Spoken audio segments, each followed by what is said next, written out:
All right. Hello to everybody joining us tonight with the Coach's Corner. We have a wonderful guest tonight. I will not be the one to introduce. I'm just going to say a couple words to those tuning in. If you are watching, by all means, feel free to ask questions. Just drop them in the chat box, and I'll be sure to pass them on over, and hopefully we'll have a chance to get to everything.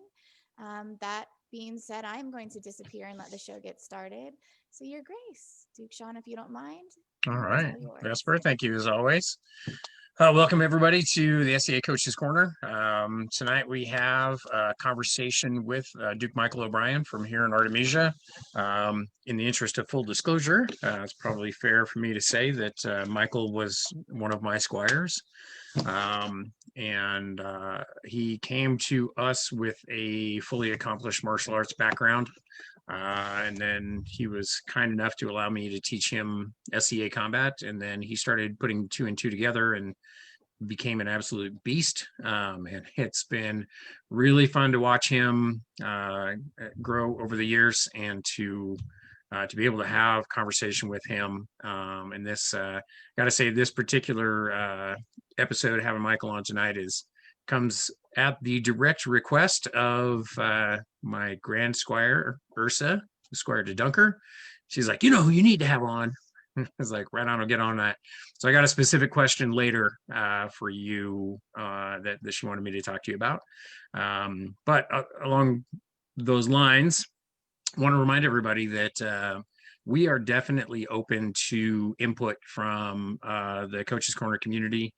If you have a subject that you want to hear us talk about, or if you have somebody that you want to have us interview, can't really promise that we'll get to all of them, but we're always open to ideas and input, and especially the things you want to hear. So you just feel free to post something up on the Coaches Corner and just let us know the kind of things you're interested in. We try to put out surveys every once in a while about some of the subjects that we have coming up. But yeah, feel free to just let us know what you want to hear about, and because we like talking the stick for sure. And we can, if you got a subject you want to hear about, we can definitely find the resources to give you some good insights on that. So otherwise, tonight I am joined also by Sir Octamasades and Duke Thorfinn. Octa from Ontario, Thorfinn from the West. And with that, Michael, would you like to introduce yourself a little bit and tell us a little bit about yourself? Michael from Artemisia. I don't know what's all you want to know, but we talked about when I start this thing, and it was a long time ago. More than yesterday ago. Yes, more than a yesterday ago. And I kind of came to the society by means of happy accident. I had friends kind of convinced me to go to this thing that turned out to be a stray of war, and magically fell into a suit of armor that didn't fit me and violated every rule that society has. And here you are. Good time was ever since. Right on. Well, let's go ahead and start with so what year was that you went to Australia? Do you remember? Geez. Eek. Maybe 99. Yeah, it was. Yeah, I think it was. I think that's probably about right. Yeah. It was when John was king. About right. Yeah, so back, John was king at the time in Artemisia, so that was 90. That was Australia 98. Yeah, that was Australia 98. Yeah, because I was king the next year, Australia 99. Which site was that? That was the one of the gravel pit ones. That was the Phaedrus Gate site. Yeah, that was a cool spot, I thought. Yeah. So there was a couple of them that kind of had, but yeah, that had the gravel pit in there. That's the one that had. It's when we had Phaedrus Gate in 2000, which was epic contest. So yeah, I'm pretty sure. Yeah, 98 we were still there. So thereabouts. So Michael, can you give us a little bit about your previous martial arts background before you found the SCA? So as a wee babe, or maybe slightly after that, I started training Shaolin Kung Fu. I worked with, as a series of Shaolin systems, 15 animal systems, Emperor Qigong, Golden Praying Mantis, a number of traditional Shaolin martial arts with an exceptional instructor. It's incredible stuff. I had the really good fortune of finding a really good instructor, and he's that magical guy that can, bounce you off the wall with a couple of fingers, and you just don't know how it happened. And I was hooked second I saw it. I'm like, I'm in. I'm absolutely in. And then I pursued that for a long time. Since then, I've studied. It's a closed family system. It's called the Wuji Tuanfa, and again, had the good fortune of finding an incredible instructor. And I ended up with two really kind of diametrically opposed styles of teaching. My Kung Fu background, my instructor was, I'm going to go with mysterious. Like, he would do things and you would be like, I don't know how that was. And you would have to figure out the things. And that's not exactly fair, but there was a lot of solving the mystery and being given pieces, and you're having to figure things out, and then he'd give you more of the information. And it was an exceptionally good system. And then when I started studying Wuji Zhuangfa, it's very different. It's incredibly scientific. It's a composite martial art of over 2,400 martial arts that have been assimilated into one great monstrosity of beauty over the last 800 years. And they basically, the system went out, sought out different systems and practices, and sent people into the system to become masters. And then the masters came back and said, these are what we've learned. And then they took all the excellent stuff and said, here's a better way to do this. Here's a better way to do that. These are better power principles. These are better speed principles. These are better mindsets, meditations, whatever. And came up with this just kind of beautiful thing that is incredibly effective, and unlike a lot of martial arts, is very scientific.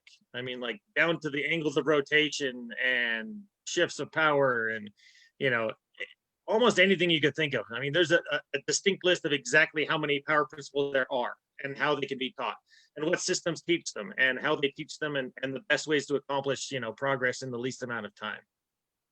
But it's kind of an incredible system.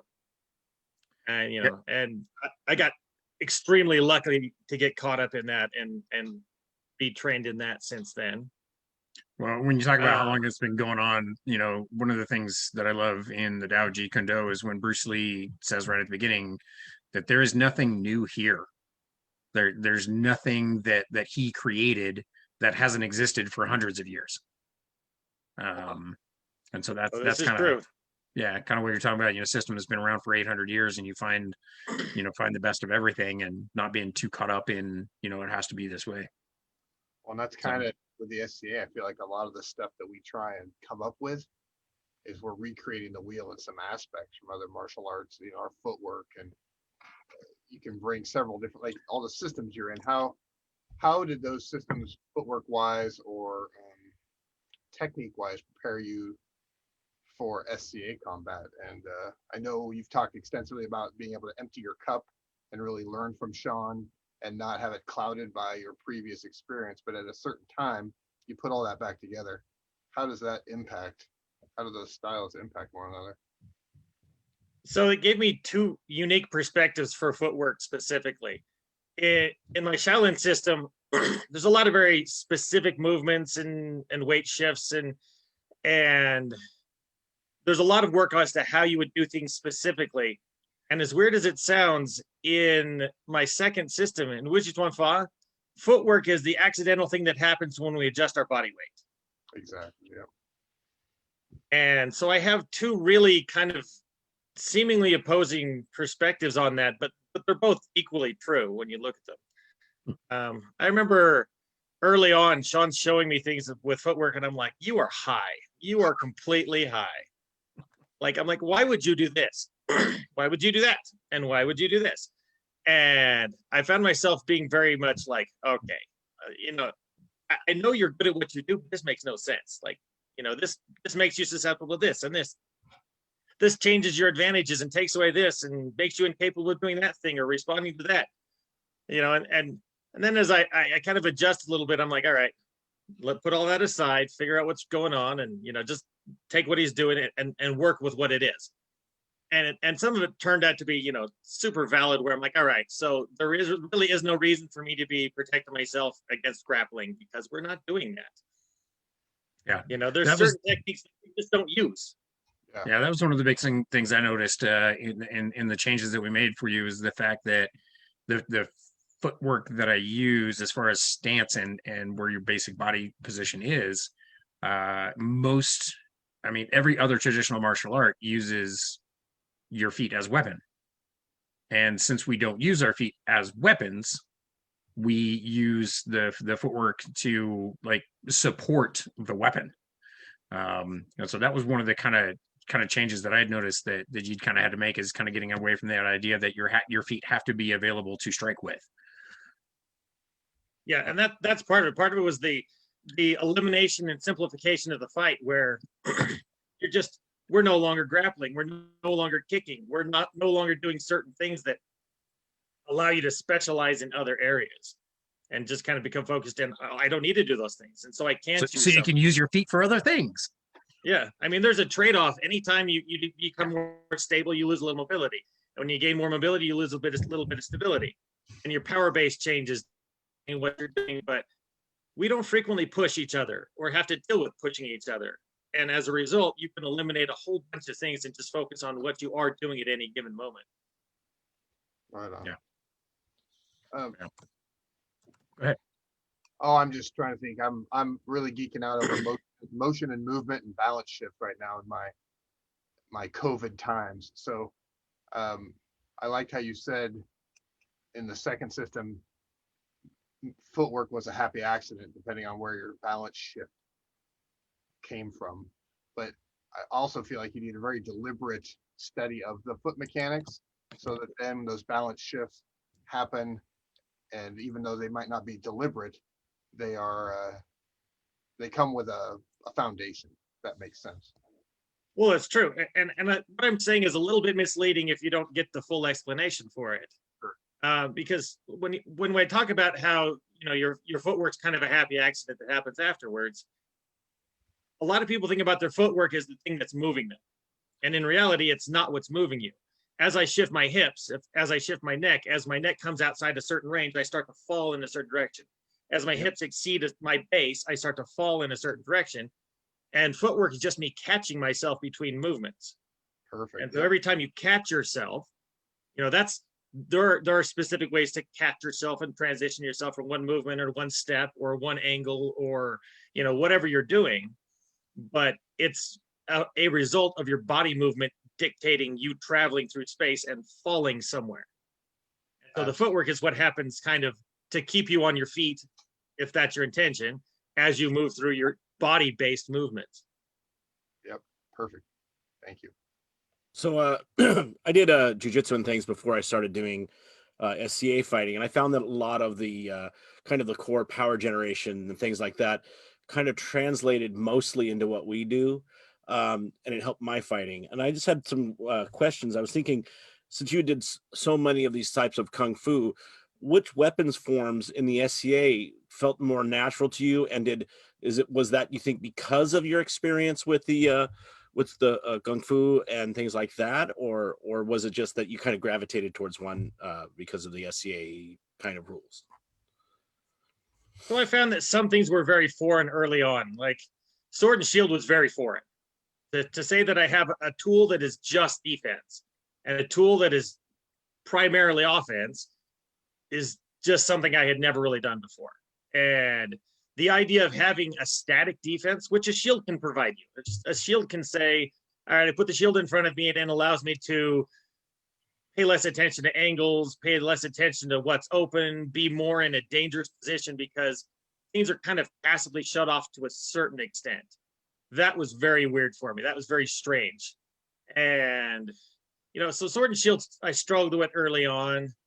I would say the thing that worked the best for me, spear was magical. Like spear is something that, I had some training in and so forth. But the first time I fought spear was a 5-weapon tournament. And I went through like all 14 guys, just smoked everybody in the spear floor. and it was just magical.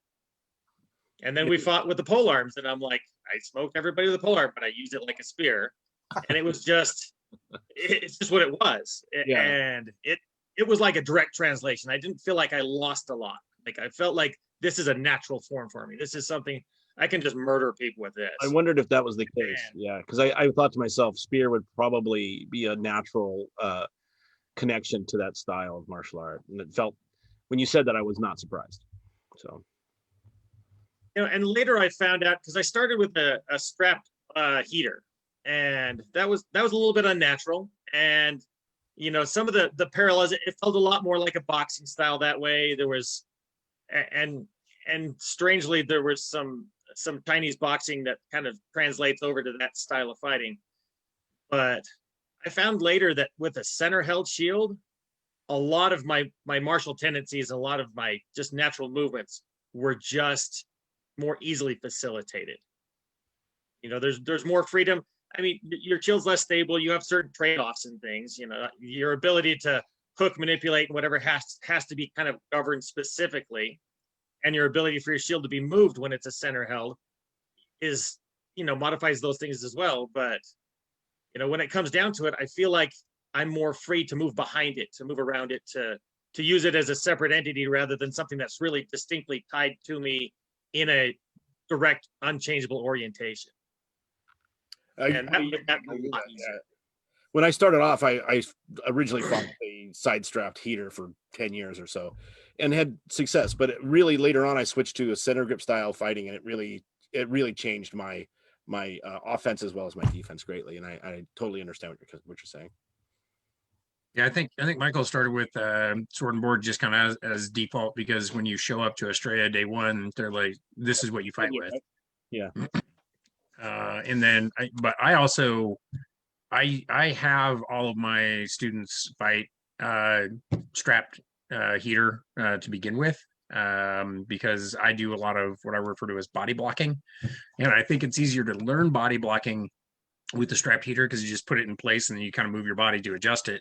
And then once you understand that concept, then you can apply that to center grip weapons as well. But for the fact that all of my guys have done strapped heater at some point, they've all moved on to something else.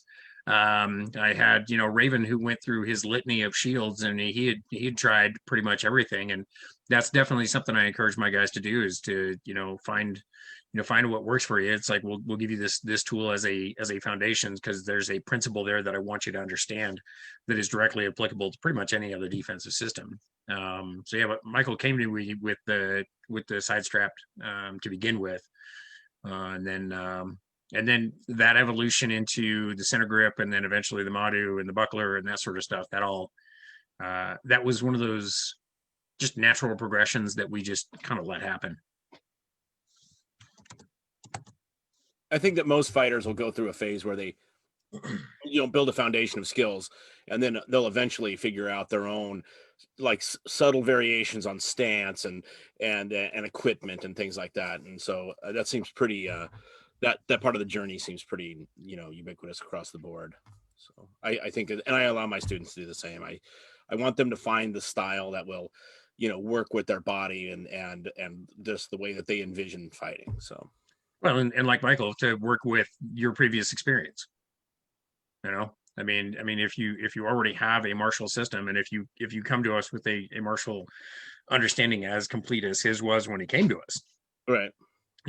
That's where I say he allowed me to teach him basic SEA combat. And yeah, there was a lot of, are you sure about this? Okay, I'll do it because you say so. And then, but once he understood, well, and that's one of the things that he talked about previously, is you have to understand the two systems independently before you can really start mixing those. And I think a lot of people that have accomplished martial arts backgrounds tend to, or more likely mid-range martial arts backgrounds, those are people that tend to come to our sport and try to make whatever their discipline was fit within our system, because they understand the one, but they haven't bothered to understand the other. And that's one of those things that Michael did exceptionally well, was let me learn this. And then, because again, we talked about this a couple of weeks ago, the more you understand the differences the more you understand the commonalities. And that's true of martial disciplines, and that's true of fighters within that martial discipline. You know, you come from the West Coast and you go out to Penzic and you fight all those guys out there, and you're going to find totally different sets of fights. But the more you get exposed to that, the more you understand what is the same about them. And those are the things that we want to be doing. Because the best fighters in our sport at their core are basically doing all the same things, just doing it with a slightly different flavor. Right. So speaking of taking this SCA style, if you will, and then when it finally merged all back together and clicked, I think you talked about that being your first crown that you won, and just all of a sudden it was effortless and they all fit together. How has that kind of combination of allowing both styles to mix now evolved your fighting? How is that? What new successes have you found, or mental, physical techniques in there? You know, it was kind of a magical thing that it felt kind of like cheating a little bit, because it's like you never progresses at a certain rate in the SCA. You're just fighting it, and in pretty much anything you do. And I'd kind of set everything else aside and said, all right, that's just what I'm going to keep. It's there for analysis, it's there for comparison, but I really just set it aside, and this is what I'm doing, and I'm going to figure things out. And I would say before I won crown that I was a good fighter. Like, people knew who I was. People know, like, that guy's a threat. This guy could win crown. But, you know, I remember there was a guy doing odds before the crown I won, and he's like, it's 20-1 for you today. I'm like, all of it all on right. Yeah, all of it on me. I'm like, how much can I put on that, buddy? let's put some Pete Rose money on that. Well, what do you think? And oh man, What do you think you drew most from on the non-SCA system, let's call it, from your other background? Do you think that it was a majority of the mental aspect, being able to read a fight, understand your body? Was it more of a physical? You were starting to merge perhaps some of the body mechanics, some of the angles and motion? it's a little bit of all of those things. Part of it was me saying, all right, I can accomplish what people are already doing in the SCA with less movement, with less effort, with less telegraph, with more power doing certain things. And, you know, when I started combining things, I hit interesting points where I had to turn the power down. Yeah. Because it was just drastically more than it should be. And it was, you know, like, okay, I shouldn't be hitting somebody that hard, but it's possible to do so. And so you turn that down, and I started being able to play around with things, because you kind of always have to have a minimum output. Like, all your shots must have a certain amount of power. And no matter what you do, no matter how cool the shot is, it has to have X power or it's no good. And it doesn't matter what you do, how intricate it is, how deceptive it is, how cool that timing hitch is. If you can't fire the shot with power, nothing else matters. But once I started to combine some of the power principles and bring in some things I hadn't been doing, I could toy around with lots of other things because there was an abundance of power. And so now I could play around with things that decrease the power and increase other things. And I could hit people and they're like, I don't know how you're hitting me so hard without as much windup, or without, you know, the same distance traveling, or without telling me that you're firing in advance, or from blind angles. I mean, it was amazing, some of the stuff that just kind of like clicked together that I just kind of been holding off on.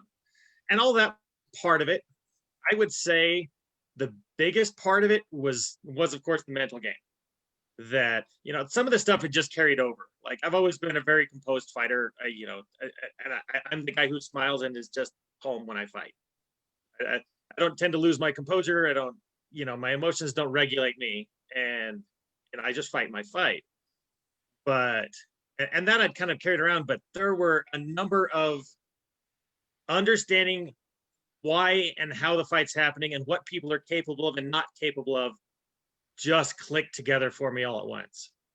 And I suddenly went, oh my gosh, this is so much simpler. Like, it was this massive thing that, you know, that I understood, you know, that I had an understanding of. But then I realized that, you know, like at any given moment, when you take some of these factors, they just trump everything else. Like, none of the other things even, like, they don't even matter. I mean, you can fight a fight where, you know, the speed of your opponent doesn't matter at all. the range, the height don't matter at all. All these physical attributes can be completely negated by governing one or two aspects, or by allowing them to do something, or allowing them to believe they're doing something. Just puts them incapable of performing certain things. And the amount of control it gave me was mind-blowing early on. Just the ability to govern the fight is probably the thing. To kind of understand what was possible, what I was capable of, what other people could be capable of, and how I could take advantage of those things it was game changing. I was going to get that in just a second, but I think Thorfinn had a question first. Yeah, so you said on your first crown, you were told you were a 20-1 chance, right?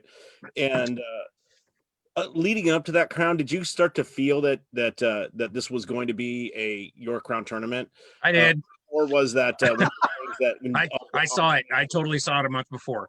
Yeah, I wondered. Yeah, but how did you start to process that? Were you internalizing that? Or were you actually saying to yourself, I think this is the one? I made a huge jump. Oh, it was a colossal jump. So you know how you're fighting and you kind of like have that slow progression where you're like getting a little better, and you feel those little bumps, right? I had this moment where, like you also have in the bumps, you suddenly have an epiphany, you say, well, that was good. That was a big jump. And something makes sense, or you get some information just the right way, or you figure something out and you get a big jump. Yeah. I got like a half a dozen of them all at the same time. Like it was just like that epiphany thing happened at least 6 times, like not specifically 6, but like to that extent. It was such a massive jump that I'm like, yeah, like I just kind of knew, like if I want to win this crown, it's there. I just absolutely can. I just had absolute full faith. I had no question in it. Whereas before I'd been in crown and I'd done well for myself, and but it wasn't like I know for sure, but I knew for sure. It was I don't think there's anyone here that's going to do anything about it. And to give you an idea about how quickly that happened. So Michael won crown in October 2005. I won the crown the year before that, October 2004. And I had to go through Michael in that list as an unbelted fighter. Went through Michael, went through Timmer, went through a bunch of my students in Grand Squires. And the fight that I beat Michael in that list, was a good fight. It's not like I destroyed him. But about a month, it was a Harvest War, which is mid to end of September, right before he won. That's when I saw it. So that was 10, 11 months from when all that happened, because we had fought at Harvest War and he just destroyed me. And that's kind of when I had seen how big of a jump that was. He had been our Queen's champion list in our kingdom is unbelted only. Okay. Michael had been our Queen's champion 3 times in a row. Just like 4 or 5 times. Yeah, 4 or 5 times, but you did it like 3 in a row. So he was, certainly at the top of the Squire pile for a long, long time. Got it. But when he made this shift and he started putting everything together, it was crazy. I mean, what he's talking about is about how big that jump was. It was just really crazy. Yeah. So, Michael, the thing that I wanted to talk to you specifically about, as per request of your niece there, talk to us about argument theory. All right. So the idea of this is that a lot of people get caught up in the technicals of the fight. Whether what are my mechanics, and not to downplay any of those things, because all of those things are important. What are my mechanics? What are all my technical aspects of my fight? People trained to be able to sequence this shot into that shot, or transition my weight this way or that way, or they think about techniques frequently, and they say, how did you beat a guy? Well, I caught him with this. I caught him with that. I threw him a little this. I showed him some of that, and I hit him with the other thing, or whatever it was. And you hear different people talk about their fights, and you kind of get different ways that people won. Like sometimes people just execute better. They just 2 guys were shooting, one guy executed better. It's kind of like baseball. Everybody swings at the ball. Some people just execute better. Some people pitch better, and it is what it is. And the idea of governing your arguments is that in any fight, there are a list of things that you can be debating. And it's not just what shot you're throwing or, what that looks like or, anything like that. There are arguments that beat other arguments. It's kind of the rock, scissors, paper, to greatly simplify, of winning the game. Because, like I said earlier, there are things that you can do that just beat other things. Rock beats scissors. It just does. No amount of scissor will beat that. And by governing certain things, you just win. I mean, to give you a gross example, in a number of martial arts systems, including both of mine, they have a ranking system of weapons. And before my most current system incorporated firearms, which is interesting that they did, but they do. Before that, what is commonly referred to as the king of weapons is the spear, which we would kind of call the polearm the way that it's fought. But they call it that because if you fight with the spear perfectly, you beat whoever else you're fighting. If I win the argument of range and I win the argument of timing, I don't care what you're doing. If you can never close the range as I'm killing you, you still lose. That's just the end of the fight. And by governing that one argument of saying, I'm going to govern the only thing that matters right now. And that's kind of an obvious one to think about it, Anyone who's ever fought a greatsword with your sword and shield said, hey, at any given moment, one of us is winning. Close and personal, I'm winning with my shield. If I'm out at distance and he's hacking, chopping, and stabbing me in the face, he's winning because he's controlling the only argument that matters. In that case, it might be range, but you can argue tempo, timing, distance, shot selection. You can argue, mobility. You can argue, space. You can argue mental timing gaps. You can argue all sorts of different things. And if you choose the correct arguments, you win the fight. And so it kind of comes down to the idea of saying, to be a really good fighter, part of it is developing my fight. And part of it is saying, I need to have a big toolbox that says I have enough tools. Like I have a tool that I can do this thing. And to keep the same kind of explanation, if I'm just going to say that that's controlling range, if I can control distance, then I can say that's one thing that I can argue in this fight. And if I happen to be better at controlling distance than you, then I can govern a large part of that fight. If I can govern tempo, then I can govern another piece of that fight. And whatever these things are, you take all your different arguments of what it is. If I can govern how the fight is going to take place and what we're arguing over, if we're arguing over what distance we're fighting, and I'm better at that, I can win the fight. A lot of fighters just agree. And that's kind of, I think, one of the downfalls to fighting systems in general is fighters will agree. And frequently fighters lose when they agree to things that are bad arguments.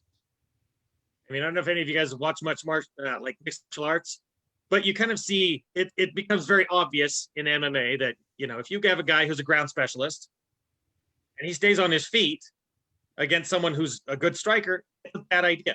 He's not arguing well enough to get a fight to the ground, or he's choosing to say, second now, I'm going to stay and I'm going to try to brawl with you. I'm going to try to strike this out with you. But that's not where he's strongest. That's just not his thing. He's trying to with inferior tools and he's not winning the argument, or he's not arguing the important things. Does that make sense?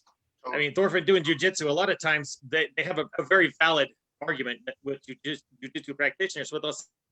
There's only two ranges I need to be fighting at. So far away, you can't hit me, and so close, you can't hit me. And yeah, you're either in range or you're out of range. Yes. And with that jiu-jitsu example, it's literally gets so up close that you can't strike me anymore. By controlling body weight and position and so forth, you eliminate all of the options of offense. And by being so far away, you eliminate all the options of offense except for when you're doing it. And in a perfect fight, that's what we should be doing. I should eliminate all forms of offense. I should eliminate everything you can control that's valid until I can kill you. Ideally, it's my turn, my turn, my turn, my turn. I get to play my game. I get to do my thing. I get to be rock and I get to be scissors. No, absolutely. I think that's a big part of it is implementing your fight into your opponent, right? So you want to control the range, the tempo, the initiative, all of those things that benefit you in your fight. And so I think that that's a very valid way of saying that, is just saying that, not allowing them to pick the fight for you, right? So I agree. Yeah, and one of the things that Michael and I have talked about specifically with my fight is these are things that I do intuitively, and I need to learn more to do them deliberately, to actually manipulate the argument, because right now I kind of fall in. Well, I mean, I like many other fighters, I tend to fall into what feels good. What feels good to me, and the things that I intuitively manipulate happen to be successful against a large percentage of fighters. But this is something that he and I have been talking about very specifically, that I need to improve on, is how to deliberately manipulate these things, how to read these arguments better, and how to actively make arguments instead of because I have a tendency to fall into agreements, especially with fighters that I'm either comfortable with, or some of the upper level fighters. I will find those things that we both find to be agreeable, and when you do that, it kind of ends up being a crapshoot, and I can definitely this is definitely something I can do better. I think deliberate is a really good word. I've been using that a lot this COVID training time when we're teaching over Zoom, is trying to make everything more deliberate in practice and in performance. Because if you don't deliberately control these factors, well, somebody is. Yeah. Somebody is controlling these things. Somebody is manipulating these things. And if you are not deliberately manipulating these factors, guess what? Guess who is? And I think one of the traps we get into is we like to fight whatever fight we like to fight. Like, you take Sean, for example. A lot of people have seen Sean fight, and like the place Sean is the most comfortable. He's got a few different places where he's just the most comfortable. You've got the Sean who snipes you from the very edge of range. And there's a Sean who likes to kind of drift into the middle and just maul you with stuff. And he gets in that view and just unleash doom. And he's super dangerous in both places. And it's the fight he likes to have. And it's where he's really good at it. But the trap is if you take Sean, for example, doing that, if he's really good at those two things, those are the things he wants to do in the fight. And if I take someone who's got a similar level of ability at those two things, or even just one, let's just say that, that B range exchange of blows, where it's very dangerous, there's not a lot of time to move, the response has to be quick, you already kind of have to be in position and anticipate, or you're dead. And that's what you do at B range, is you're inside critical distance. You don't have time to say, I'm not sure what that is. You have to know, or you're dead, because there's no time to respond. You literally have to anticipate everything in B range. It's all anticipatory in there. There's very little actual true reflex, as opposed to reading of small things and anticipating what's likely to happen next. But if you get two people, someone fighting Sean who's equally good in that spot, that is a crapshoot now. If we were to put a magical rating between 0 and 10 in every category of everything you could possibly argue, and say, Sean's a 10 at being right there at B range and exchanging blows. Well, so he finds someone else who's a 10, who's also right there. Who wins? It's crapshoot. Yeah. Who wins? We don't know. Well, and that's the thing about fighting Sven up in on tier. We're both very good in that range. He throws more blows faster in that range. I throw fewer blows, possibly with better accuracy, and that's not to diminish his accuracy at all, but Sven throws more blows faster in that range than I do. And when I wade into that B range and I set up camp and get comfortable, and he unloads on me, all of a sudden I have to account for more blows faster. And so, and usually if I haven't fought Sven for a bit, I get caught with that early on, and then I'm like, oh, okay, shit, yeah, that's right. I can't let him get started.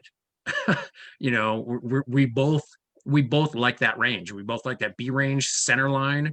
And I just know that I can't let him just get started and just unload on me, because that's just gonna hurt.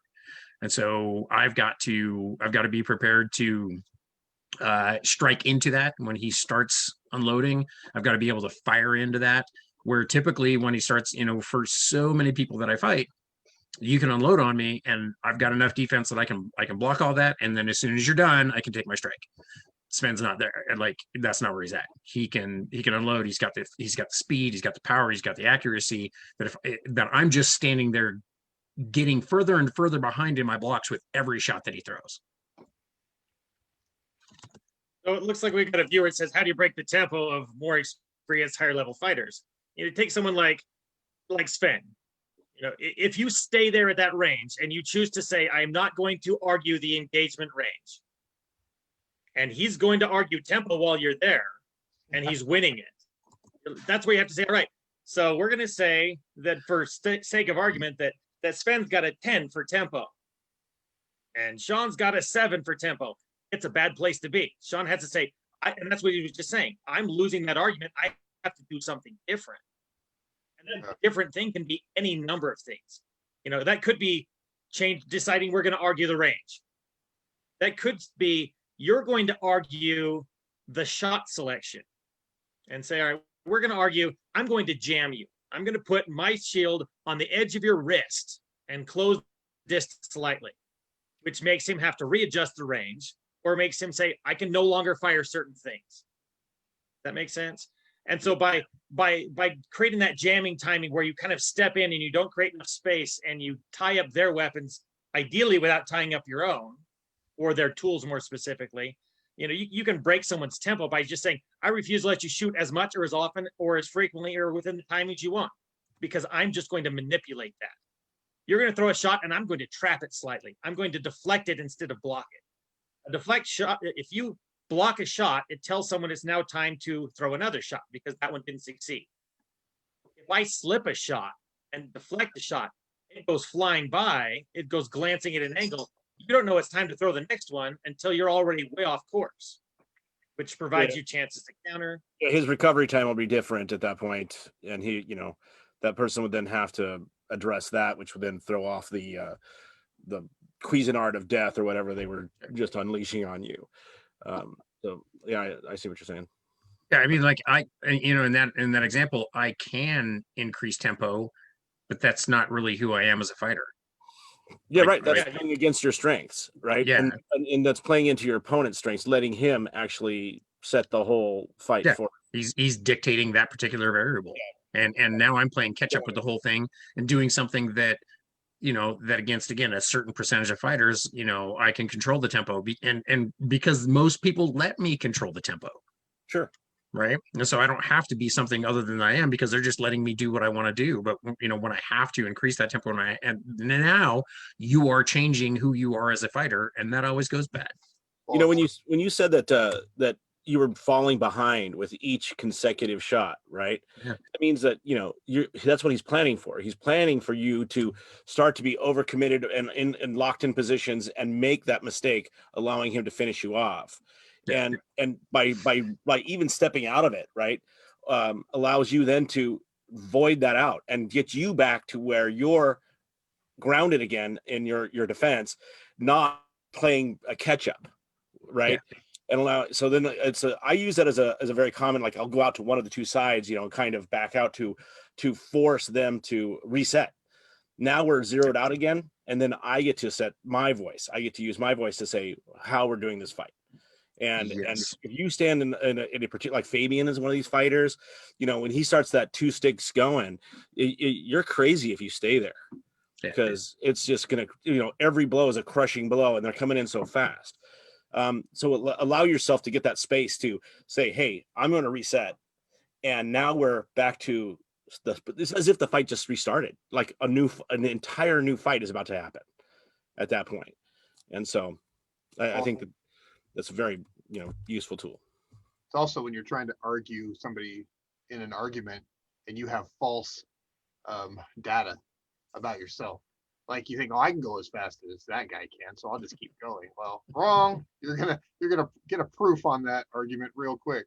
So that's back to good self-assessment and fighting your truth, fighting your fight, not somebody else's. Yeah, that's Yeah, I something mean, I actually really like doing in a fight. And the example I was going to give is, how do you deal with somebody breaking their tempo? Sometimes I lie to them and let them think it's working. Yeah.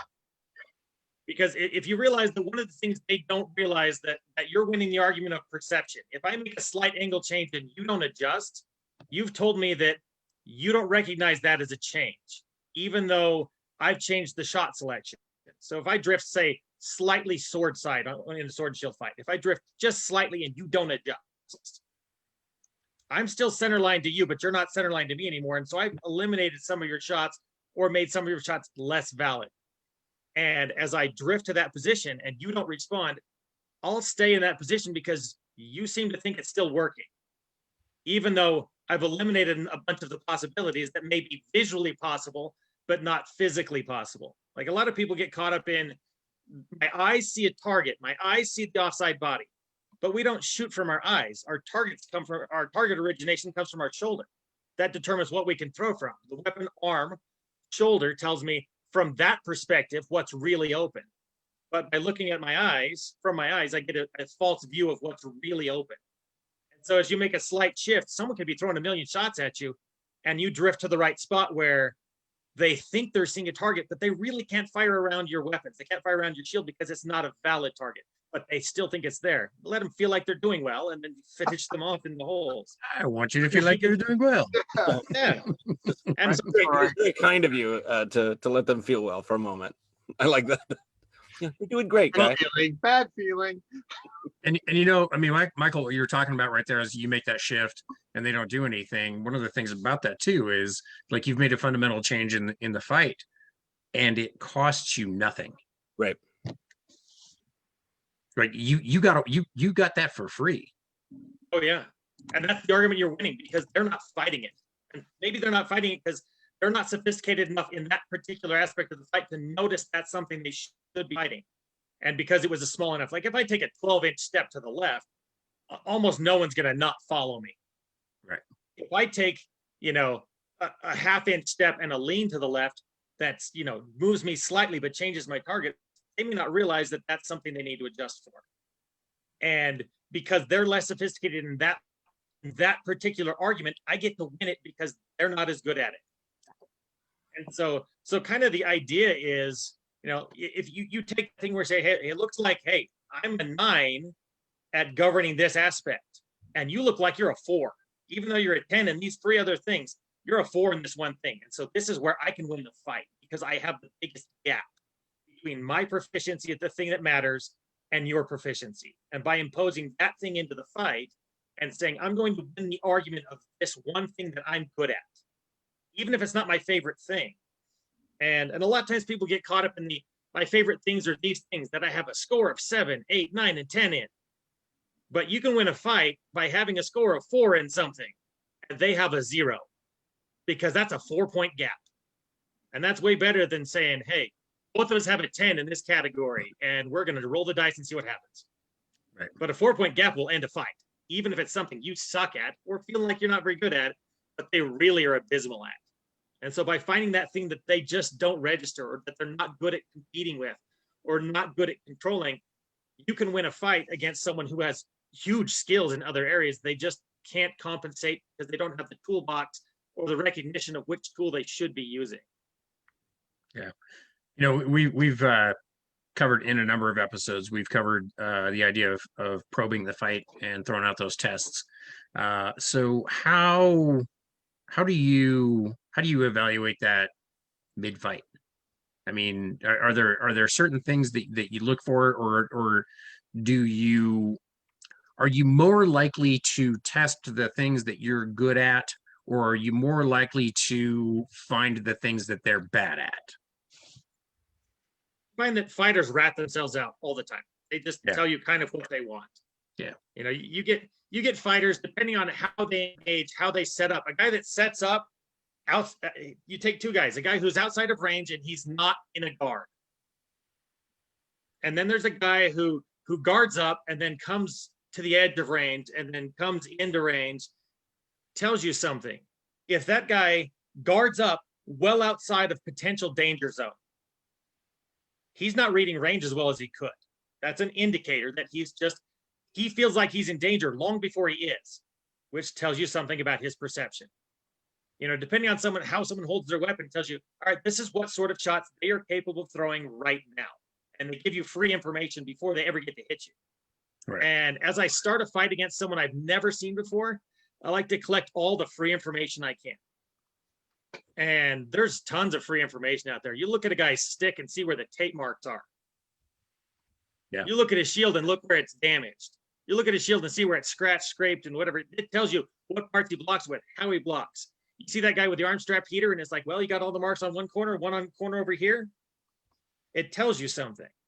It tells you what sort of things they're doing. And then you have the free information of, as I start to do something, how do you respond to it? Even before we're technically even really capable of killing each other in a realistic, meaningful way.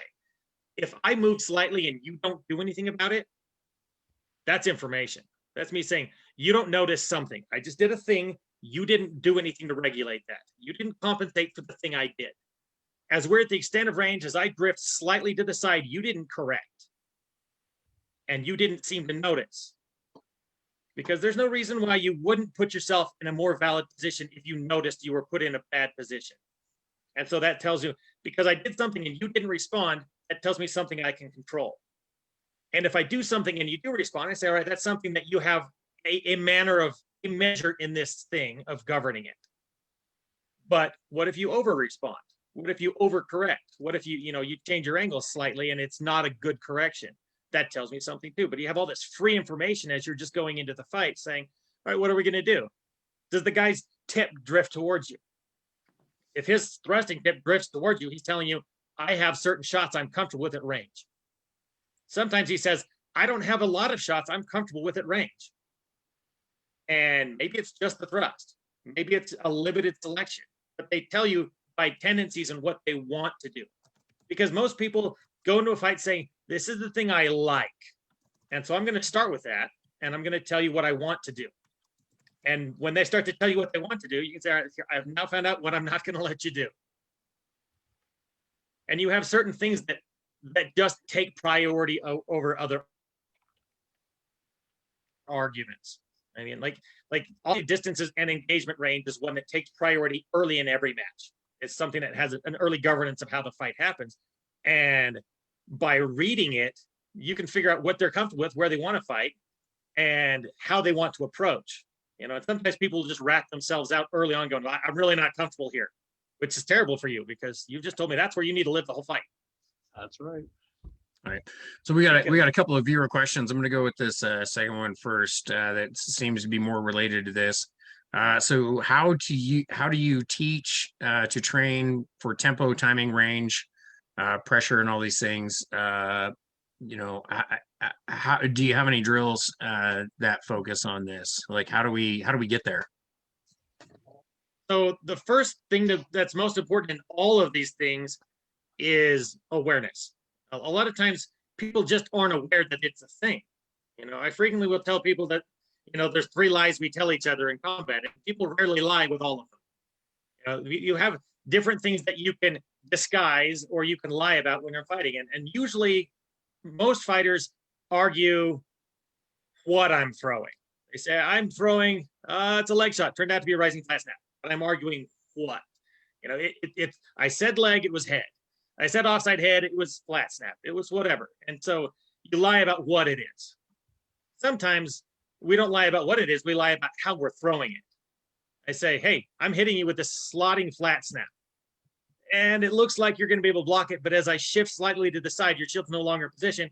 Because I lied about how I was throwing it, I get to hit you.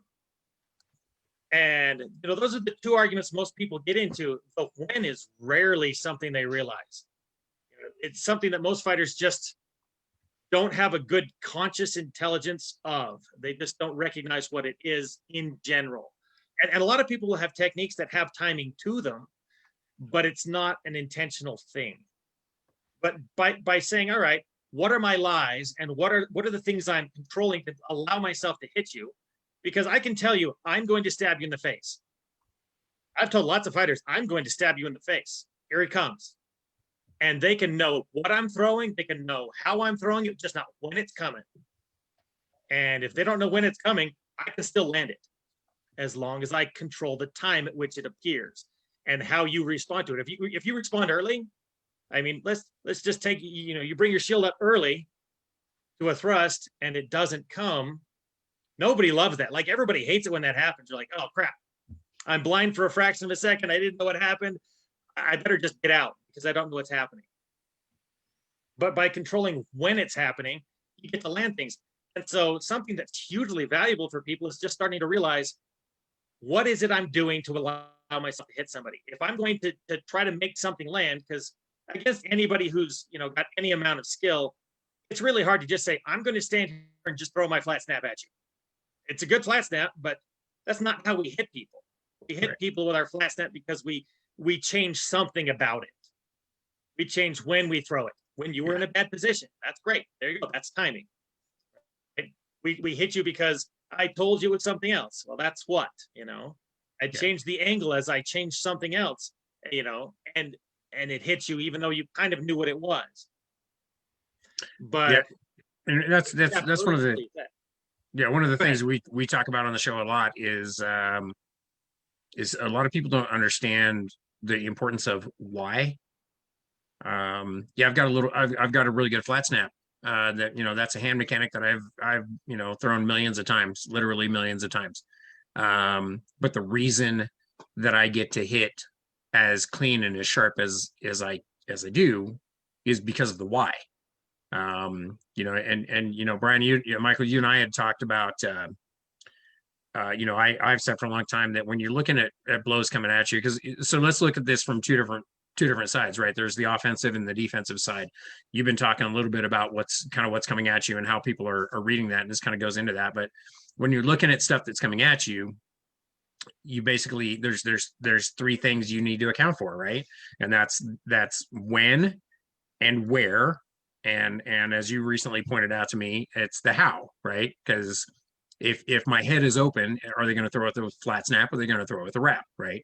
So basically, if you can account for it, well, first off, like you said, your opponent generally is going to tell you one of those things.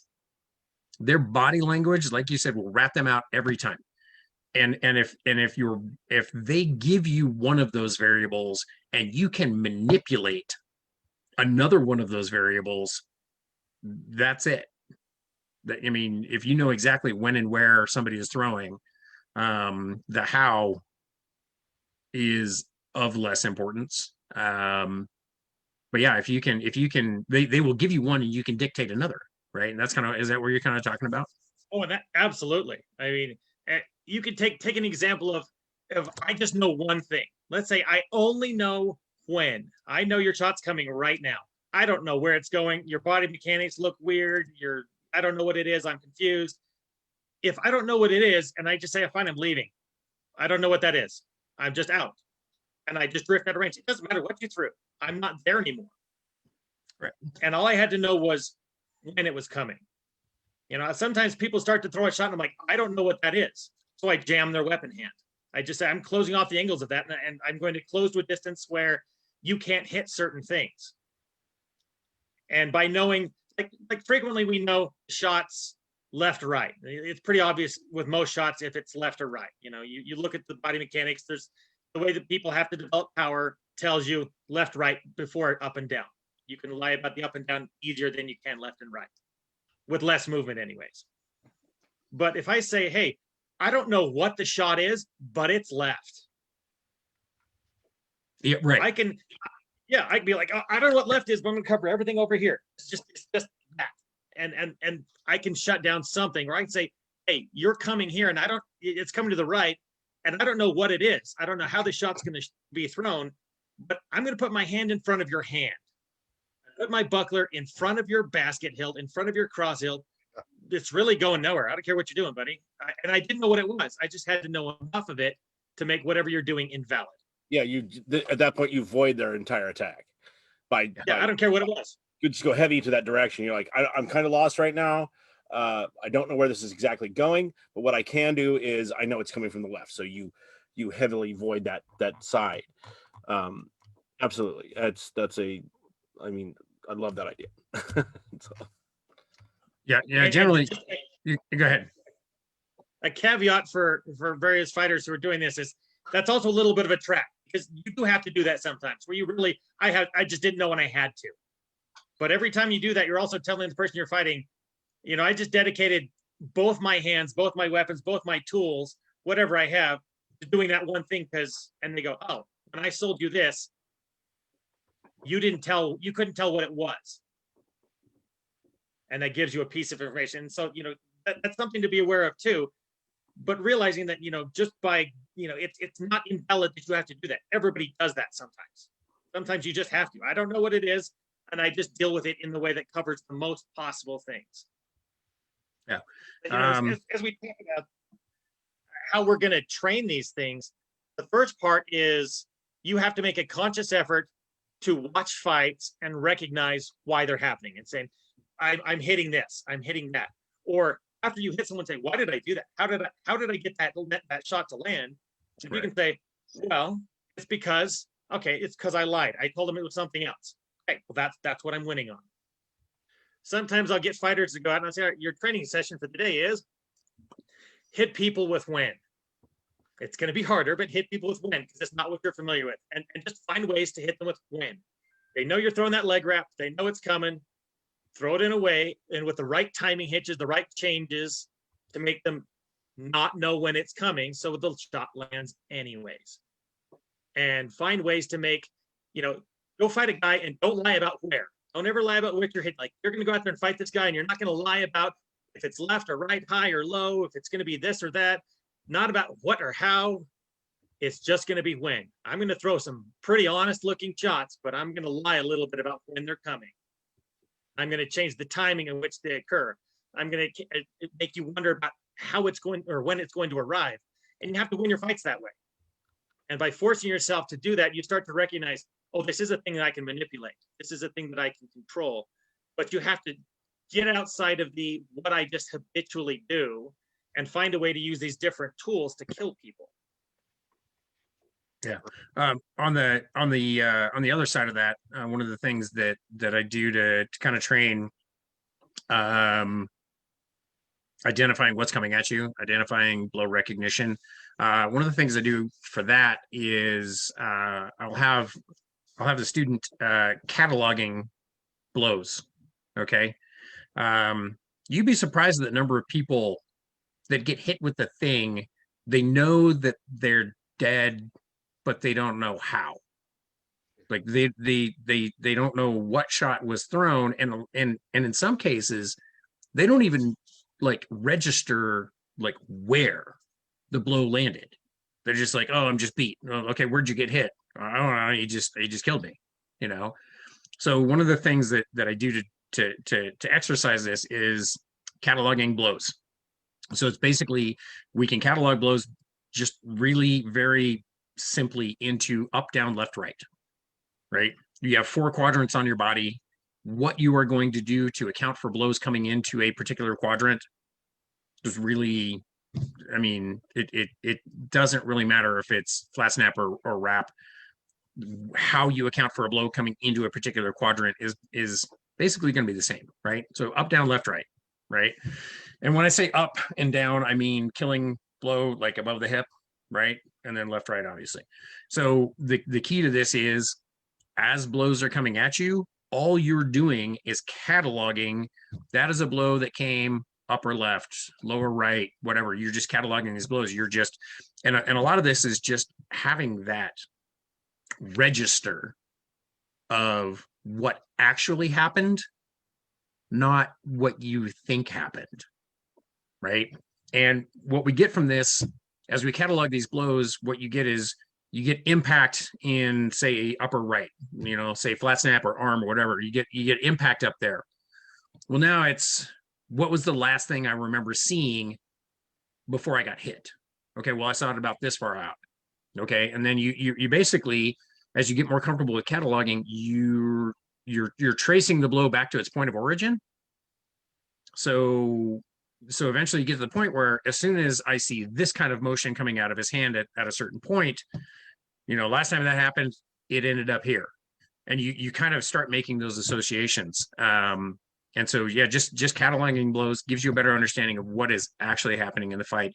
And it gives you better recognition of what it is coming and what that blow looks like from the point of origin, rather than, I got hit. Where was it? Now you get he's starting from here. That generally means it's going to end up, somewhere else. Does that make sense? Oh, absolutely. Yeah. That, and I think that's where you kind of take the novice level, where you say, all right, you're going to say the shots high, low, left, right, and stuff. And then you start to figure out that, when I do this, it means something. If I do literally this, it tells a fighter I'm doing a thing. Yeah. There's a large percentage of the fighters in the world that are, on the upper level. If I tip my shoulder like this, like, hey, I know what that is. They immediately know it's this. I'm going to be throwing something. That's going to be an offside. This is going to be a flat snap. This is going to be, and it's whatever it is. But by the what's possible once I start to move. I mean, if I over exaggerate and say, as I start to do this, as soon as I drift this way, I can't throw a flat snap. I can't throw anything on that other side anymore. I've told you it's definitively on that side. It's got to be hitting this side because my origination started here. And until I correct that and change something else, once I pass a certain point, I think that's where fighters start to really recognize, shot selection and perception of what's really important. Yeah, we see a lot of the stick moving. Yeah. Right. Stick moves. The stick's moving. And you're like, oh, we're watching the stick. Go watch the stick. Stick's the fastest thing out there. The tip of that weapon is the thing moving faster than anything else. But you'll watch somebody's hand and it moves this much during that shot. And you watch somebody's elbow and it moves even less. And you watch someone's shoulder and it moves even less. And their body moves even less. But as you go back through that food chain of things, man, without the body, they can't do anything else. Yeah. Frequently the power generates up through the body, no matter how good or bad your mechanics are. It generates through your core. Your shoulder allows you to target to a certain extent. Your elbow fine tunes where you're going to be able to throw it. And your wrist at the end kind of dictates the final product. And, by saying, all right, I have read at a core level what you're now capable of throwing. I can go way back from what that fast tip of the weapon is doing and say, you've told me this is your only possibilities are these things. It allows me to simplify the fight because now you can only throw so many things. Where your hand position is without changing something. And that's the caveat you got to throw in there. Without changing something and making a second motion, in one motion, single timing, I can throw one thing. I can throw one type of thing. I can throw this shot selection from that position. And as people start to recognize, all right, I read the movement language down to its core levels instead of the flashy crap that hits you, they start to become more perceptive. And that's kind of how you develop that training of it, is I start to recognize, it wasn't that his wrist rotated. It wasn't that, that little snap at the end. It wasn't the stick flying in at all that speed. As soon as his elbow came down, well, what did that tell me? As soon as his shoulder came forward, what did that tell me? As soon as his shoulder came away, what did that tell me? I mean, if my shoulder comes back, what is that? I mean, you ask almost any fighter in the world, as my sword arm comes back without making a second motion, this is a wrap or flat snap at best. It's just what it is. This is all I get to do from here. I could come back in and make a second motion to tell you it's something else. And now I can maybe throw the offside. But in one motion from here, I've told you options are on this side. This is what they are. I've done this probably to free up my weapon, probably to change the angle of the attack of my weapon. But I've told you it's this. And if you see this thing and you start to realize that's what this means, who cares what the stick's doing? Yep. And generally speaking, that is why we can first determine left and right, because the mechanics you have to use to get to the other side of the body are vastly different. So we can generally determine left and right, and then we can tell up and down. And so when you're looking at cataloging these blows and you're looking at what's coming at you, understand that you know, I mean, yeah, some of it may just be as you. So it starts with I got hit here. That is this quadrant. And later, as you start tracking things back, that's where you get to look at that sort of stuff and say, that's going left, that's going right. And that may not seem significant, but really, I mean, if I mean, the further we can isolate where the intent is, you know, if we can determine that the intent is in a particular quadrant, then we can account for that blow. If we can further determine that the intent is half the body, right, we can like, we're that much closer to accounting for that blow if we know that, okay, well, it's coming here and now it's going down. Okay, got that. Well, it's coming here. Okay, now it's going up and I got that, right? So yeah, left and right first. And then, like Michael was talking about, that's the way our mechanics work. Those are the things we're going to read first. Yeah. Then you can apply pressure or allow your opponent to throw the shot. If you know it's coming and you know the line it's on, then you're in control of that argument, as you would say. Or you can apply, I don't really want him to throw that. He's fast. I'm going to apply pressure to dissuade that from happening and change their mind sometimes. Give a little lie back. Yeah. Oh yeah, or you can just say, yeah, go ahead and throw that, and if you do it well, you're like, yeah, I'd love for you to throw that shot, and in the meantime, I think I'm gonna armpit. Yeah. Yeah, I think. Well, that's the thing is once you understand how to read what's coming at you, like you said, your body will rat you out every time. Exactly. Like people like and at the highest possible levels of our sport, their body will rat them out every time. I catch people all the time. It's like, oh, you like that target? By all means, you know. Now you've told me exactly where you're going. Now I get to dictate when. Thorfinn, you had something? Yeah, so I think that something we can do to train people to recognize these things, threat assessment really is what we're doing here, is that when the person does any kind of, like you said, if their arm does this, then they're going one direction. If they do this, they're doing in another direction. But training a newer fighter or a learning fighter, things you can do is do as a trainer or a coach, you can then start to do like exaggerated drills. So you show the motion, right? Way bigger than it needs to be, right, in practice, so that way the student can then see this thing, start to hone in on the actual movement, which creates the threat that they need to address, right? And then as they get better, you tighten those things up, smaller motions, smaller, changes in the wrist, right, allowing them to then catalog in their 10,000 hours to become an expert, how to see these things and address them instantly.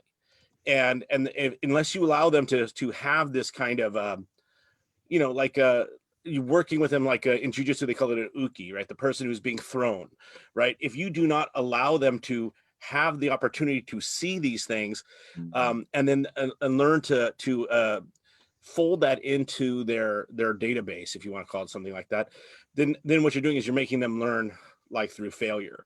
And you can do both because it's going to happen in practice, but you can also expedite the learning process by showing them how these blows start, real big picture, and then tighten it up, right? So it's something that the reason I thought of this was that we try to talk to people about things that they can learn, and work with their friends out there in practice land. And so I think that's a thing. It's how we get to threat assessment, guys, is learning to recognize the beginning of the threat, and then from there. Yeah, absolutely. Intent plays a lot into that too. A lot of people give stuff away just because they get so focused on it. You can just feel them wanting to throw that blow. You can feel them starting. You can see the tension in their body build. So being aware of that, deliberate with that. Well, and some of this argument theory is something else we talk about a lot on the show, is the idea that it's a lot easier to get somebody to do what they want to do than to get them to do what you want them to do. And when somebody tells you what they want to do, it's that old saying, like Maya Angelou said, is when somebody tells you who they are, you should believe them. when when they tell you what they want to do, yeah, oh yeah, by all means, yeah, go right ahead, because that's what you want to do anyway. And if I can just give you a little bit of encouragement, then I get to punish you for your tendencies, and that's part of that argument, right? Absolutely. Yeah, I think when we talk about, developing perception and being able to govern that, sometimes you realize I'm not as perceptive as the guy that I'm fighting. Like this is not how I'm going to win. And that's part of it too, is recognizing this person's reading things that I'm not. Like when you find that guy that just blocks your shots long before you throw them, and you're like, oh no, this guy's reading me way too easy. Sometimes that's your time to say, this is not what I'm going to win this argument on. I'm not going to win this on a sniper shot because he's just seen them all coming. I can't live at range and just snipe because I don't have that. I am not winning this argument. I've got to take this somewhere else.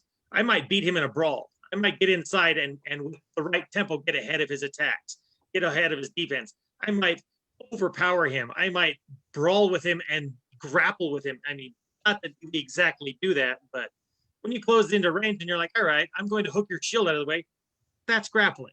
It's just, not in the traditional sense you might think about it, but by grappling somebody out of the way. I mean, you watch certain fighters. I remember one night he went and fought Duke Jade out of the West. And he's like, I thought I was going to do better. And I had this great big tight shield and I thought I was safe. I thought I was behind it. And then he's like, I don't care that that's in the way. And Jade was just like, hook smash, hook smash, hook smash. And just like, your shield's in the way. That's too bad. It's not anymore. It's not anymore. It's not anymore. It's not over here either. And he took a different fight to him that he just was not prepared for. And that's a great example of Jade saying, this is the argument I'm going to win on right now. And I'm going to fight a particular fight where you think that you are safe. And since you believe that, great. You're not. That I don't care how big your shield is. I don't care where it is.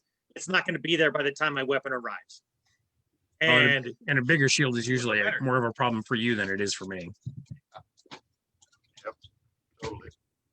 Yeah. For real, 100%. Yeah.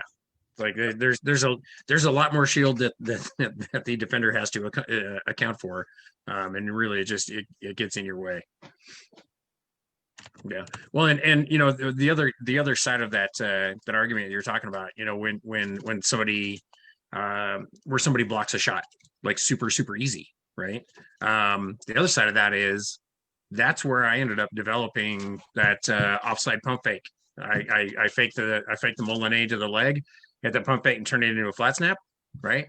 And I learned that fighting a guy. I was throwing the offside leg, tearing it up, and he got used to that.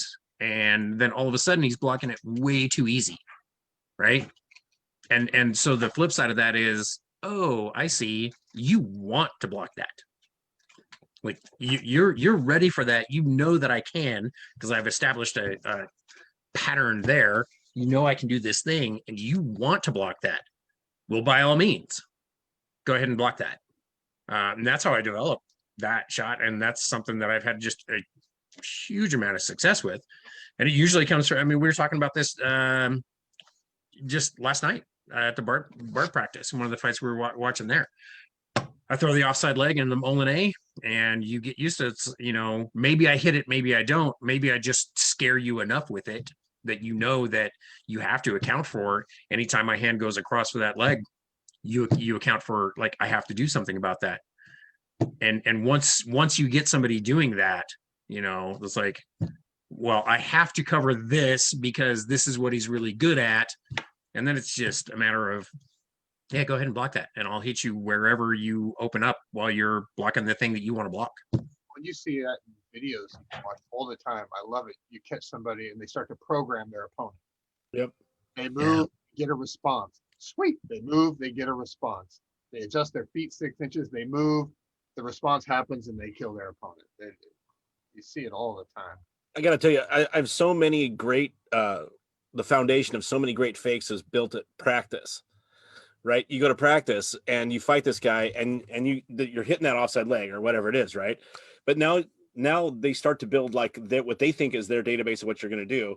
They start to formulate a plan, and I can tell you guys never have plans, but as soon as they do that, you do this, and then you can now adapt the fake, right? And the fake, you program them months ago to believe that that's what that's going to be. They have to believe it's an authentic threat, you know, and then once they feel it's an authentic threat, then you can capitalize on it. You can then change where you're going or how you address the fight based on that they can't wait for you to do this, right? You know, I you know, I can't wait for someone to, you know, assist me in kicking their ass. And so well, I've often said there's nothing I love more than somebody knowing exactly what I'm going to do. Oh, I always do that, you say? Yeah. Okay. Yeah, I always do that until I don't. I mean, that kind of bounces into another topic, which is no style. Taking all of these tools that you've learned and put together in all these forms, and then it's just chunk by chunk. Oh, it's time to plug in flat step number 4. Here, we're going to let the foot slide 6 inches this time. So getting into that formless sort of Jeet Kune Do sort of aspect of our fighting, which most new fighters are taught combos and variations on combos just to get them to learn how the shots flow together. And then we spend the latter part of careers breaking those things up into individual techniques. Absolutely. I find that that type of thing where you're talking about like just having a fundamental fight, just being present in the fight is an enormous tool. It's very difficult to get there, and it takes a lot of training, right? To become comfortable with all the fundamental skills that you've built through all of those years of practice, and then allows you to then at that moment just create, right? Yeah, just be part and present in the fight, be in the moment. And it sounds like a bunch of hippie bullshit, but honestly, it's like Turns out hippie bullshit works. Yeah, like you hear about, like, you know, Super Bowl winning quarterbacks talk about this, like they're in the moment, right? Or boxers, or you know, any kind of athlete. When you've trained and you've built all those skills, and then you allow that to happen, kind of just really, it's a faith in yourself, right? Faith in the skills and the fundamental, you know, martial art that you've learned. Then you can then just, no matter what the fuck they do, who cares, right? They can, whatever they bring to you, you just let your fight happen, right? You present and then fight. And so that's what we're all trying to get there. And sometimes, guys, we get there and then we have a hard time getting back to it, right? But you can always get back to it. You just got to remember to focus and practice and always hone those fundamental skills. And we're going to do one more viewer question here related to this. So when your opponent is arguing better than you are and you want to change the topic of argument, how do you choose the new topic, or how do you change that conversation? So one of the ways you control that is you find things that lead into each other. It's one of the tactics you can use. Like let's, you know, we'll take a range is usually the easiest for people to understand. If we're going to say we're discussing engagement range and somebody is absolutely winning, let's give an example. I'm trying to snipe someone from range and they're pressuring me so much I can't set up and snipe. And so because they're pressuring me, they're winning an argument of engagement that's not allowing me to use my argument of range. Does that make sense? There's just too much pressure. I can't set up. I can't find the timing to shoot. They're constantly pushing on me. Their mental pressure is keeping me from being comfortable making my long range shot. I'm not winning my long range argument. I just am not. And because I'm not good enough at establishing range, controlling the range to allow me to shoot from there. And that pressure fighter just keeps pushing on me and pushing on me. And as a result, I'm kind of feeling invalid and I don't feel like I can make my thing work. Well, as that guy's pressuring forward, as he steps in, I step in to engage him and I jam him. I've changed that fight and said, hey, if you're going to come in towards me, I'm going to come to kind of a clinch range and I'm going to go all the way into A and I'm going to brawl with you. Maybe I'm better at brawling. Like, you know, if I'm going to say that's what I'm going to do, and Sean's pressuring me because he likes to fight in the B range. He's trying to pressure me to fight in B, and he won't let me fight at range. I step in past his B all the way to A. And he doesn't like A. Maybe A's the spot where I have the best chance of beating him. And so I step in and I'm going to say, for this moment, I'm going to force your movement to let me do something you didn't want to do anyways. You're pressuring me to get rid of my long range game. If you pressure me too hard, I'm going to come in and make it an A range game. And because I've done that, I get to choose a new argument that you've pushed yourself into. You're literally dictating that the argument is now more valid because you're coming towards me, you're pressuring towards me, which makes the jamming step to A range way more valid and allows me to fight you at a distance you're not comfortable with. And I've changed the argument, at least for a brief period of time, where I have a chance to win. And if you can find things that they're doing that have a flaw, it's like, hey, they're trying to do this thing. And if they keep doing this thing to stop me, it allows me to do a thing that neutralizes or that counters it and actually provides me an advantage to doing that. And hopefully that makes sense, but yeah, and I think the biggest part of that too is recognizing that you are at a disadvantage, recognizing that your opponent is making a better argument for a particular topic, and once you know that that happens, you'll have to once you recognize that, the process of immediately breaking that, I think will be kind of self-evident. But the first part is knowing that it's happening. Hey, hush. First part is knowing you have a problem. All right, we are at the top of the hour here, so I'm gonna let Thorfinn have some wrap up thoughts for you. Yeah, I just want to say, Your Grace, it was a real pleasure getting to talk to you, and I really enjoyed hearing some of your kind of ideas about this, the argument idea, the way you describe it, and things like that. Really nice. Great conversation tonight. That said, as well, if I could just get one thing from you that you could tell someone out there who's isolated, what one thing can they do in a kind of a COVID practice by themselves, right? So, and let's keep it brief. All right, so super brief, and we've had a lot of talk about these arguments, and I really do think that it is the determining factor. Your ability to govern a fight and govern the arguments of what's happening in the fight are the things that let people beat people who have more technical skill, more athletic ability, or whatever. And we frequently talked about what you do to train that. COVID's a great time to do this. Find some film. There's footage all over everywhere.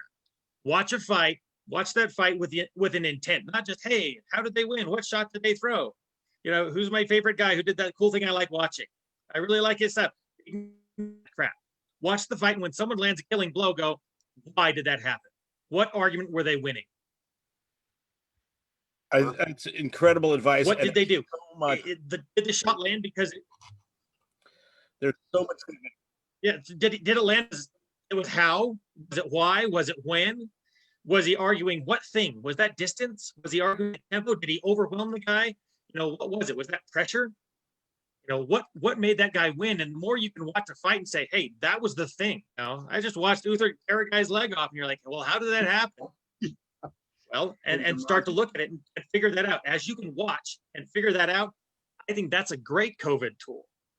There's a lot of video of Uther ripping people's legs off, so that should be easy to do. Like you could do like an entire show on just of me particularly.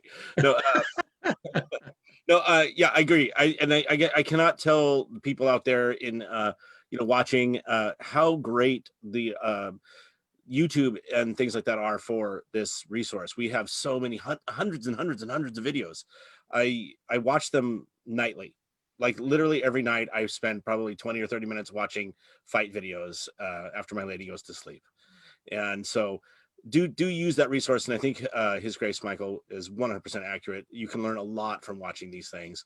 And be honest with yourself about how you are trying to address what you're seeing.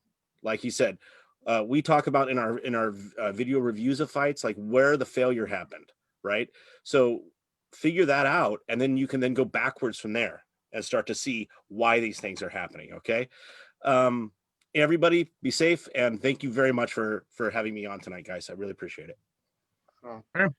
Octay? Great talks, Michael. I really appreciate your time. I really love how you've learned a new art and then integrated it back into your foundations of years of martial arts.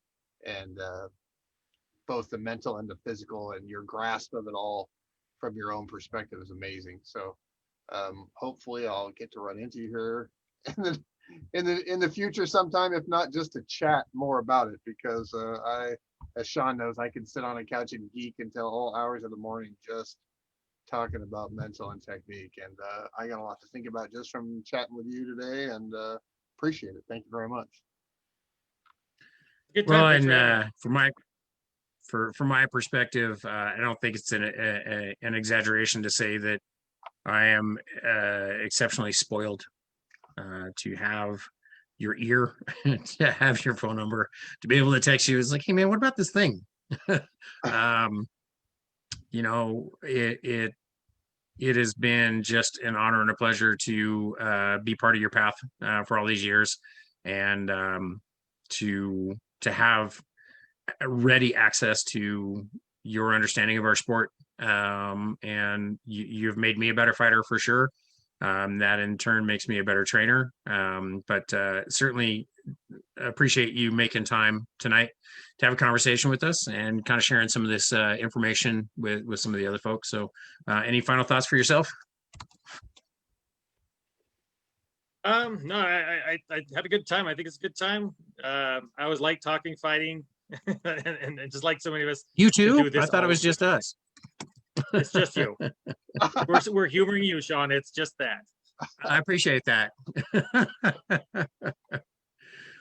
Well, as always, we have to extend our thanks to our producer, Vesper, who keeps us in line and makes these things happen for us. And as evidenced by the clunky nature of the video analysis shows that we do on Mondays, I'm getting better at it, but I still got a lot of work to do before I can do for us what Vesper does for us on a weekly basis. So I really do appreciate that. He's a great asset. Thank you very much, Vesper. Well, yeah, always appreciate you. You're Grace Duke Sean. I mean, you can't be perfect and wonderful at everything, right? So at least you got the fighting thing down. I hear I'm a pretty good fighter. Yes, exactly. Where it is. I mean, that's what I keep telling myself. I mean, it's got to be true at some point, right? Well, fake it till you make it, brother. Fake it till you make it. So Yes, yeah, exactly. thanks everybody for joining us. Fake it till you make it. Thanks for all the questions. Michael, there was a few questions in the feed there that didn't get answered. If you get a chance, we'd appreciate it if you kind of go through some of those and maybe provide some answers. That'd be great. And we'll definitely go through those. Thanks everybody for watching and your comments and questions. Always happy to have the questions. I mean, that's kind of what drives a lot of this. That's the thing that always kind of drives this conversation is, people asking those questions and we're like, oh yeah, we will damn sure talk about that. So, Michael, thank you again. Can't thank you enough. Appreciate it. Octa, Thorfinn, great to have you on as always. So everybody have a good night. And we'll see you next week. Oh wait, what do we have next? Oh yes, Next week. I think Monday we have a video review, don't we? Not this Monday. That's next Monday. What do we have? Hang on. Let me bring it up real quick. Putting you on the spot. I know. We need a good joke while we're waiting. What is brown and sticky? On the 22nd, we have the elephant in the room facing our. How'd you know? Oh, is that what we're doing? All right. So yeah, next Friday, we have another one of our elephant in the room conversations, and that is going to be, what was that one? It's dangerous ego, ownership, and bullying. Yeah. So every once in a while we do this elephant in the room conversation where we talk about some of those things that people may avoid conversations about. We feel something of a responsibility to talk about some of the hard stuff as well. Questions and comments are always welcome for that as well. So tune in for that so we can try to make our entire community better and help out with the evolution of our sport and make us more responsible fighters in the end, really. So have a wonderful week, everybody, and we will see you all next Friday. All right. Thanks again, Vesper. Thanks, Michael.